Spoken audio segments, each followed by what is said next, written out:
1992년 9월 아프리카 소말리아 바이도아의 구호소입니다. 63세의 여성이 뼈만 남은 아이를 무릎 위에 올려놓고 있습니다.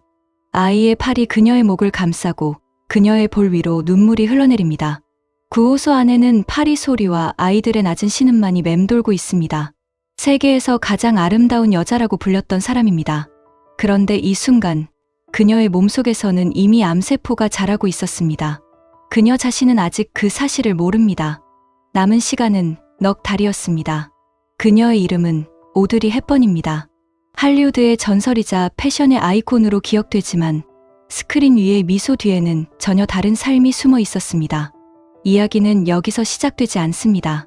시간을 63년 전으로 돌려야 합니다. 1929년 5월 4일 벨기에 브뤼셀의 한 저택으로 가야 합니다. 오드리 캐슬린 러스턴이라는 이름의 아기가 태어났습니다.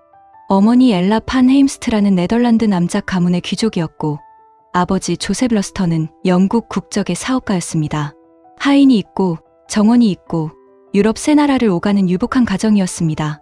어린 오드리에게 아버지는 세상에서 가장 큰 사람이었습니다. 아버지의 무릎 위에 앉아 웃었고 아버지의 손을 잡고 브뤼셀 거리의 가로수 아래를 걸었습니다. 아버지의 외투에서 나던 담배와 가죽 냄새가 오드리가 기억하는 가장 따뜻한 것이었습니다. 그런데 1930년대 중반 이 가정에 균열이 생기기 시작했습니다. 아버지와 어머니 모두 영국 파시스트 연맹에 가담하고 있었습니다. 어머니 엘라는 히틀러를 직접 만났고 그에 대한 호의적인 글까지 쓴 적이 있었습니다. 1935년 아버지 조셉은 갑자기 가족을 떠났습니다. 오드리의 나이 6살이었습니다. 아버지는 런던으로 가서 파시스트 활동에 더 깊이 빠져들었고 다시는 딸을 찾아오지 않았습니다. 오드리는 훗날 이렇게 말했습니다. 아버지가 떠난 것은 내 인생에서 가장 큰 상처였습니다. 아침에 눈을 떠도 아버지의 구두 소리가 들리지 않는 집. 6살 아이는 자신이 무엇을 잘못했는지 알 수 없었을 것입니다. 어머니 엘라는 오드리를 데리고 네덜란드 아르넴의 친정으로 돌아갔습니다. 오드리의 이복 형제 둘은 헤이그의 친척에게 맡겨졌습니다. 가족은 흩어졌고 1938년 부모는 공식적으로 이혼했습니다. 아버지를 잃은 오드리에게 남은 것은 발레였습니다. 아르넴 음악원에서 발레를 배우기 시작한 오드리는 선생님 비냐 마로바의 수제자가 되었습니다.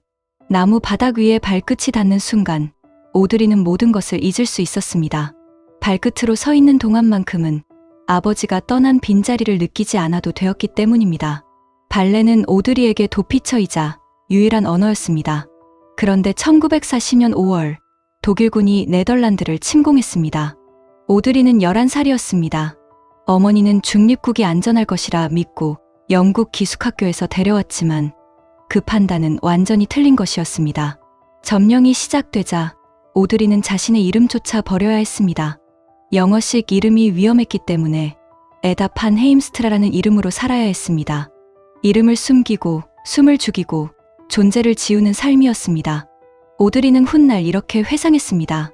5년간 점령당할 줄 알았다면 우리 모두 스스로 목숨을 끊었을 것입니다. 다음 주면 끝날 거라고 6개월이면 끝날 거라고 생각하며 버텼습니다.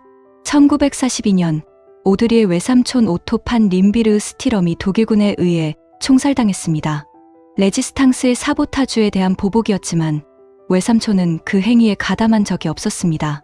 저명한 가문이라는 이유만으로 끌려간 것이었습니다. 이 사건은 어머니 엘라를 완전히 바꾸어 놓았습니다.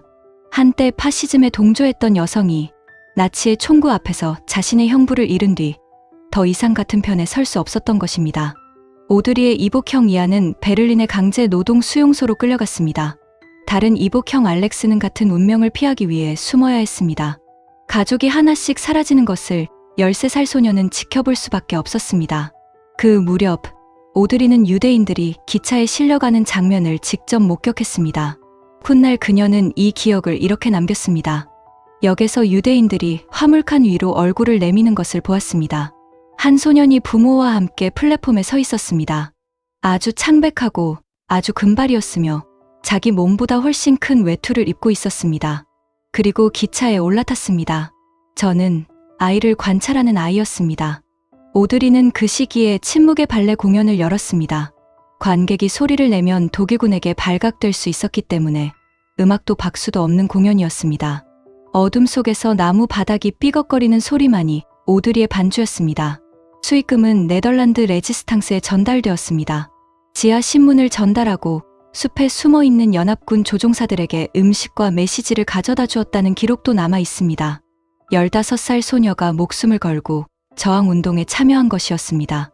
1944년 가을, 연합군의 마켓가든 작전이 실패하면서 아르넴은 폐허가 되었습니다. 그리고 그해 겨울, 네덜란드 역사상 가장 참혹한 시기가 찾아왔습니다. 독일군이 보복으로 식량과 연료 공급을 완전히 차단한 것이었습니다. 이것이 1944년에서 1945년 사이의 네덜란드 대기근, 이른바 굶주림의 겨울이었습니다. 약 2만 명이 굶어 죽었습니다. 먹을 것이 사라졌습니다. 오드리의 가족은 튤립 구근을 갈아서 밀가루 대신 사용했고 잡초를 뜯어 삶았습니다. 입안 가득 퍼지는 흙냄새와 쓴맛이 오드리의 15번째 겨울이었습니다. 오드리의 몸무게는 40kg 아래로 떨어졌습니다.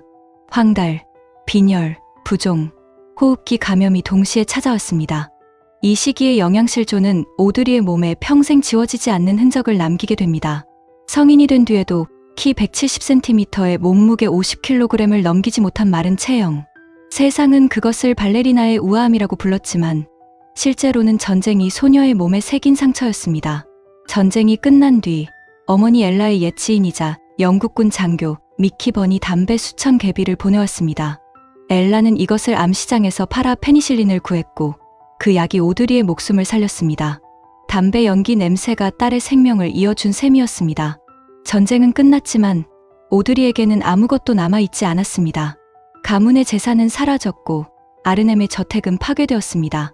어머니 엘라는 부유한 가정의 요리사와 가정부로 일하며 생계를 이어갔습니다. 남작 가문의 딸이 남의 집 부엌에서 접시를 닦고 있었습니다. 1945년 16살 오드리는 어머니와 함께 암스테르담으로 이사했습니다. 소니아 가스켈 밑에서 다시 발레를 시작한 것이었습니다. 전쟁이 앗아간 모든 것 사이에서 발끝으로 서는 감각만은 남아 있었습니다. 1948년 오드리는 장학금을 받고 런던의 발레 램버트로 건너갔습니다. 그런데 그곳에서 오드리는 자신의 꿈이 불가능하다는 선고를 받았습니다. 마리 램버트가 말한 것이었습니다. 재능은 있지만 키가 너무 크고 전쟁으로 약해진 체력으로는 프리마 발레리나가 될 수 없다고. 6살에 아버지를 잃었습니다. 11살에 전쟁이 시작되었습니다. 15에 굶주렸고 19에 꿈마저 무너졌습니다. 4번의 상실이 차곡차곡 쌓인 뒤에도 오드리는 주저앉지 않았습니다. 방향을 바꾼 것이었습니다. 연기를 시작했습니다. 웨스트엔드 뮤지컬의 코러스걸로 무대에 섰고 1951년에는 영국 영화의 단역으로 출연하기 시작했습니다. 어머니 엘라는 여전히 허드레시를 하며 두 모녀의 생활비를 벌고 있었습니다. 운명이 찾아온 것은 1951년 몬테카를로에서였습니다. 저예산 영화 촬영 현장에 프랑스의 소설가 콜레트가 앉아 있었습니다. 콜레트는 22살 오드리를 보자마자 자리에서 일어섰습니다. 바로 저 아이야. 내 지지의 주인공은 저 아이야. 오드리는 브로드웨이 연극 지지의 주연으로 발탁되었습니다. 무대 위에서 대사를 해본 적이 단 한 번도 없었기 때문에 개인 코치를 붙여야 했습니다. 뉴욕타임스는 개막 이후 이렇게 썼습니다. 그녀의 자질은 너무나 매력적이고 적확해서 이 전역의 성공 그 자체이다. 그리고 할리우드의 거장 윌리엄 와일러 감독이 오드리의 스크린 테스트 영상을 보았습니다. 로마의 휴일의 주인공은 원래 엘리자베스 테일러가 될 예정이었습니다.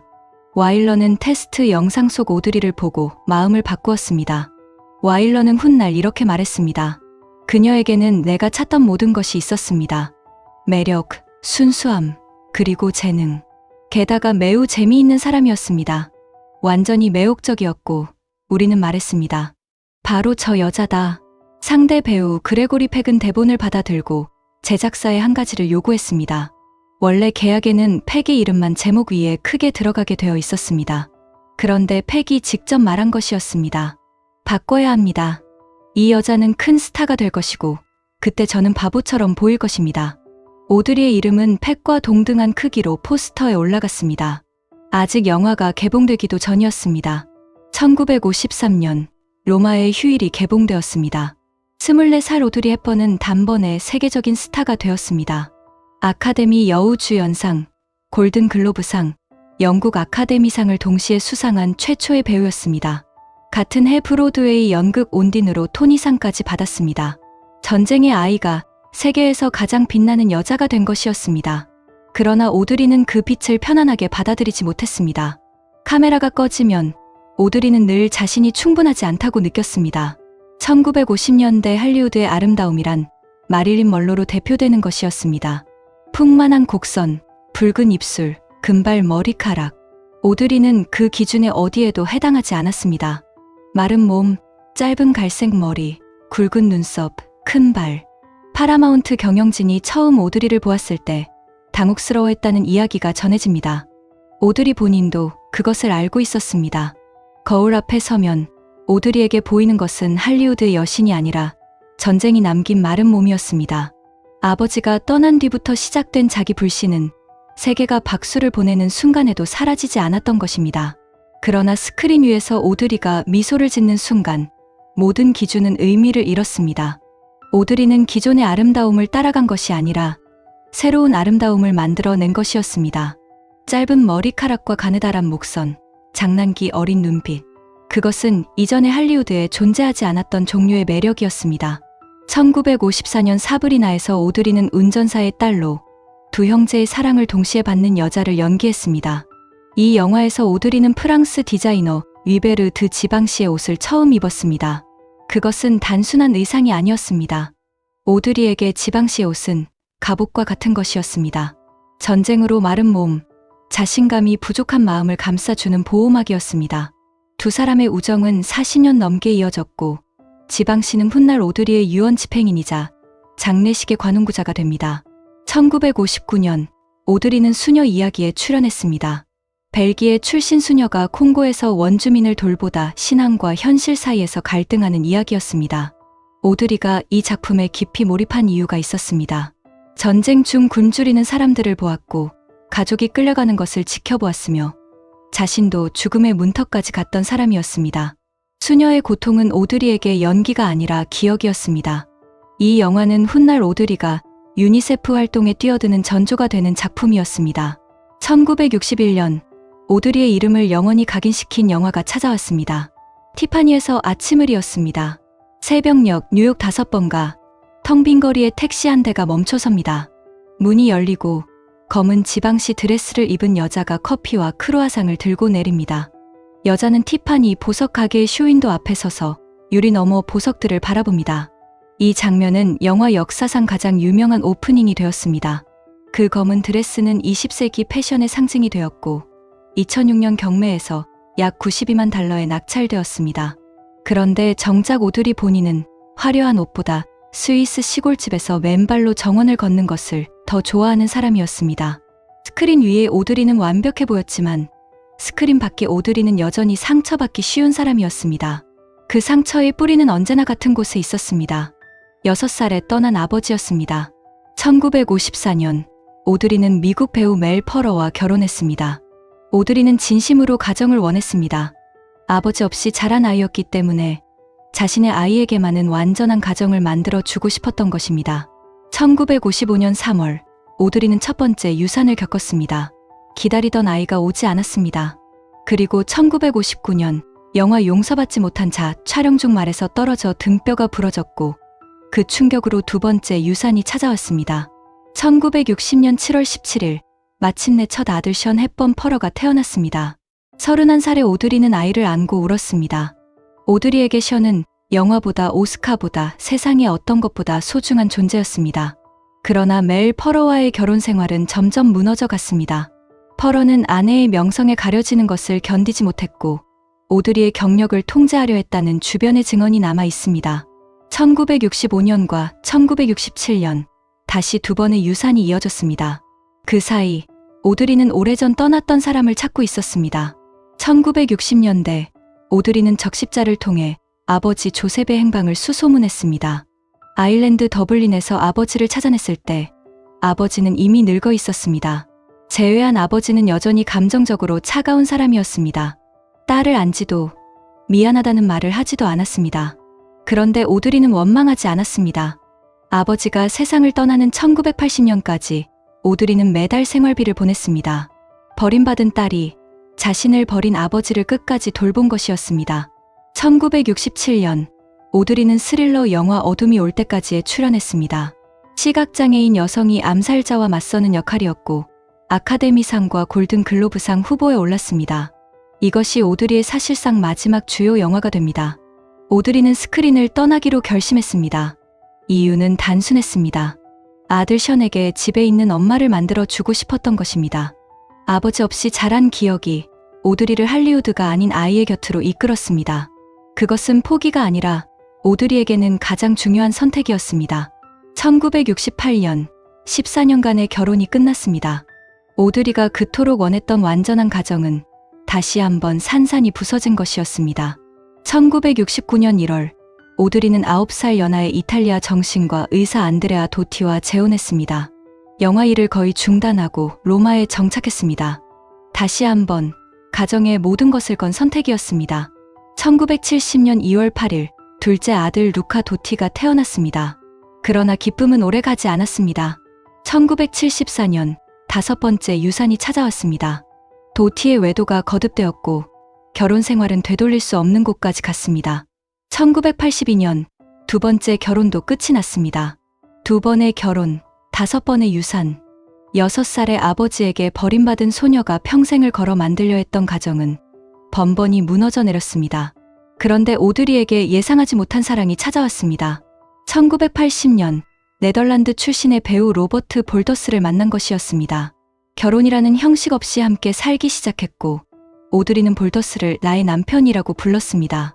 이 관계는 오드리가 세상을 떠나는 날까지 13년간 이어지게 됩니다. 할리우드를 떠난 오드리에게 1988년 새로운 역할이 주어졌습니다. 59살의 유니세프 친선대사가 된 것이었습니다. 오드리는 훗날 이것이 자신의 인생에서 가장 중요한 역할이었다고 말하게 됩니다. 이 선택은 우연이 아니었습니다. 전쟁이 끝난 뒤 16살의 오드리에게 구호 물자를 보내준 것이 바로 유엔 기구였기 때문입니다. 굶주림이 무엇인지 몸으로 기억하는 사람이 굶주리는 아이들에게 돌아간 것이었습니다. 첫 번째 현장 방문지는 에티오피아였습니다.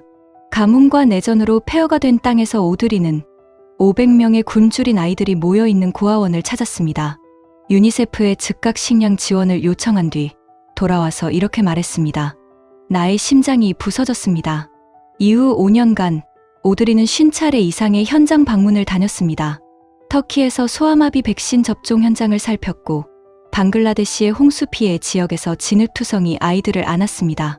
미국 의회에서 증언했고 세계 아동 정상회의에 참석하여 아이들의 목소리를 대신했습니다. 오드리가 즐겨 인용한 문장이 있었습니다. 원래 미국 유머 작가 샘 레벤슨의 시에서 나온 것이었지만 오드리가 너무 자주 이야기해서 그녀의 말처럼 알려지게 된 문장입니다. 나이가 들면 손이 두 개라는 것을 알게 됩니다. 하나는 자신을 돕기 위한 것이고 다른 하나는 다른 사람을 돕기 위한 것입니다. 오드리는 이 말을 입으로만 한 것이 아니었습니다. 두 손으로 직접 아이들을 안았습니다. 1992년 9월 오드리의 마지막 유니세프 현장 방문이었습니다. 소말리아 바이도아의 구호소에서 오드리는 뼈만 남은 아이들을 안았습니다. 뜨거운 흙바람이 얼굴을 때렸고 아이들의 피부에서는 열과 먼지 냄새가 났습니다. 오드리는 아이를 안은 채 한동안 움직이지 않았습니다. 그 아이의 갈비뼈가 손바닥 아래에서 만져졌을 것입니다. 48년 전 튤립 뿌리를 씹으며 40kg 아래로 떨어졌던 15살의 자기 자신이 지금 자신의 품 안에 있는 것처럼 느꼈을 것입니다. 1944년의 아르넴과 1992년의 바이도아 사이에는 대륙과 반세기가 놓여 있었지만 굶주림의 얼굴은 똑같았습니다. 오드리는 그것을 누구보다 잘 알고 있었습니다. 굶주림은 책에서 읽는 것이 아니라 몸이 기억하는 것이기 때문입니다. 소말리아에서 돌아온 지 얼마 되지 않아 오드리는 심한 복통을 느꼈습니다. 1992년 10월 로스앤젤레스 시더스 시나이 병원에서 수술을 받았고 진단명은 충수유래 복막암이었습니다. 드물고 공격적인 암이었으며 이미 전이가 진행된 상태였습니다. 오드리에게 남은 시간은 몇 달 뿐이라는 선고가 내려졌습니다. 그런데 오드리는 단 한 가지를 요청했습니다. 스위스로 돌아가고 싶다고. 톨로시나 호숫가의 자신의 집, 라페지블이라는 이름의 작은 농가로 돌아가고 싶다고.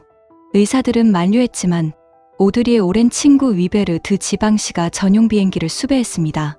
40년 전 갑옷 같은 옷을 만들어 주었던 그 사람이 마지막 순간에도 오드리의 곁에 있었습니다.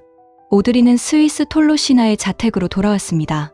침실 창문 너머로 정원의 나무들이 보였습니다. 1992년 12월 11일 미국 대통령 조지 H.W. 부시가 오드리 헵번에게 대통령 자유훈장을 수여했습니다. 유니세프 친선 대사로서의 공로를 인정한 것이었으며 미국 시민이 받을 수 있는 최고의 민간 훈장이었습니다. 남은 날들 오드리는 자택 침실에서 호스피스 간호를 받았습니다. 로버트 볼더스가 곁에 있었고 두 아들 션과 루카가 어머니 곁을 지켰습니다. 볼더스는 훗날 이렇게 말했습니다. 오드리는 죽음을 두려워하지 않았습니다. 오드리는 마지막 크리스마스를 가족과 함께 보냈습니다. 아이들에게 작은 선물을 준비했고 사랑하는 사람들의 얼굴을 하나하나 바라보았습니다. 침대 옆 탁자 위에는 정원에서 꺾어온 꽃 한 송이가 놓여 있었습니다. 아버지에게 버림받고 전쟁에 굶주리고 유산과 이혼을 반복하며 평생 온전한 가정을 갈망했던 여자가 마지막 순간에는 사랑하는 사람들에게 둘러싸여 있었습니다. 오드리가 평생 찾아 헤맸던 것이 마지막에야 완성된 것이 아니었겠습니까? 1993년 1월 20일 저녁 오드리 헵번은 스위스 톨로시나의 자택에서 잠든 채 세상을 떠났습니다. 63살이었습니다. 장례식에서 아들 션이 샘 레벤슨의 시를 낭독했습니다. 아름다운 입술을 갖고 싶으면 친절한 말을 하십시오. 사랑스러운 눈을 갖고 싶으면 사람들의 좋은 면을 보십시오. 어머니가 가장 아끼던 문장이었습니다. 오드리 헵번은 톨로시나 공동묘지에 안장되었습니다. 묘비에는 화려한 수식이 없었습니다. 이름과 날짜만이 적혀 있었습니다. 세상에서 가장 유명한 여자의 마지막 자리치고는 너무나 조용한 곳이었습니다. 오드리가 세상을 떠난 뒤 사람들은 그녀를 가장 아름다운 여자라고 불렀습니다. 검은 드레스, 짧은 머리카락, 긴 목선. 그러나 오드리 본인은 자신의 외모를 한 번도 좋아한 적이 없었습니다. 거울 앞에 서면 전쟁이 남긴 마른 몸과 큰 발만 보였다고 합니다. 오드리의 진짜 아름다움은 얼굴이 아닌 다른 곳에 있었습니다. 6살의 아버지에게 버림받았지만 평생 누군가를 원망하는 말을 남기지 않았습니다. 차가운 아버지에게 끝까지 생활비를 보냈고 자신을 굶겼던 세상에 분노하는 대신 굶주리는 아이들을 안으러 갔습니다. 15의 튤립 뿌리를 씹으며 버텼던 소녀는 시나우비 되어 같은 눈을 한 아이들을 찾아갔습니다. 카메라가 없는 곳에서도 오드리는 아이들의 손을 잡았고 흙바닥에 무릎을 꿇고 앉아 아이들의 눈높이에서 말을 걸었습니다. 그것은 연기가 아니었습니다. 19의 발레를 빼앗겼을 때 오드리는 주저앉는 대신 방향을 바꾸었습니다.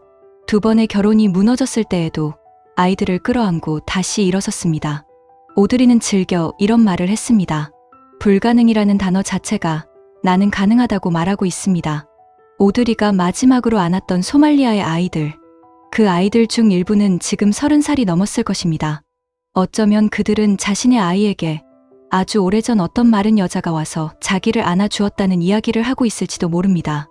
유니세프는 지금 이 순간에도 오드리 헵번의 이름으로 아이들을 돕고 있습니다.